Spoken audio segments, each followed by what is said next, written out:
Сәлем.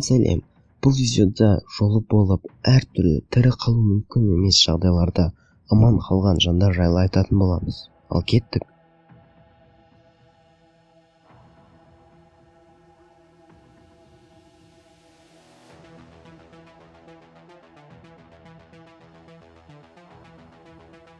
Мұндағы бейнеде ерлі-зайыптылар дүкеннен қайтып келе жатып, осы жағдайға ұшыраған. Жұбайының жылдам реакциясының арқасында ешкім зардап шеккен жоқ. Дәл осындай жол апаттары ережелерінің сақталмауынан болып жатады. Бұл жағдайда жүргізушінің қалып кетуі, көзге жарық түсіп, көру мүмкіндігін шектеуі әбден мүмкін. Келесі оқиғада газды пеш оқауларына байланысты жарылыс орын алған. Газ баллондары бірнеше себеппен жарылуы мүмкін.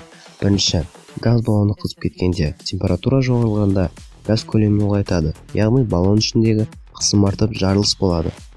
Екінші, баллон қақпағының дұрыс жабылмауы. Осының әсерінен газ бірден сыртқа шығып, кез келген тіпті әлсіз тұтану көзі арқылы жарылысқа әкеп соғады.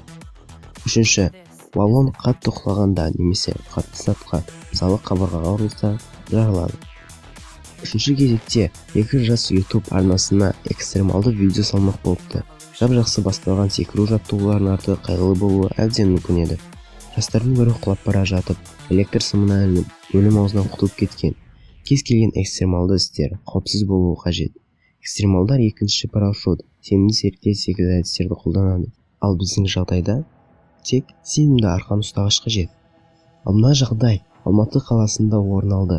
Бейнедегі қыз көп қабатты үйдің төбесінен, нақтырақ айтқанда 4-ші қабаттан құлап тірі қалды. Тірі қалуына әсер еткен маңызды фактор қар. Қар молекулаларының тартылыс күші аз болғандықтан құлап келе жатқан қыздың инерциясын жұмсақ зат ретінде тоқтата алады. 4 қабатты үйдің биіктігі шамамен 13-15 метр. Мұндай биіктіктен еркін құлау арқылы жылдамдықты 17,1 метр секундқа дейін жеткізуге болады. Бұл қыздың тірі қалуы таң қаларлық жағдай. Бүгінге осы видеоны лайк басып, комментарияларға ойларыңызды жаза кетіңіздер. Әрине, арнаға тіркелмеген болсаңыз, тіркелуді ұмытпаңыз.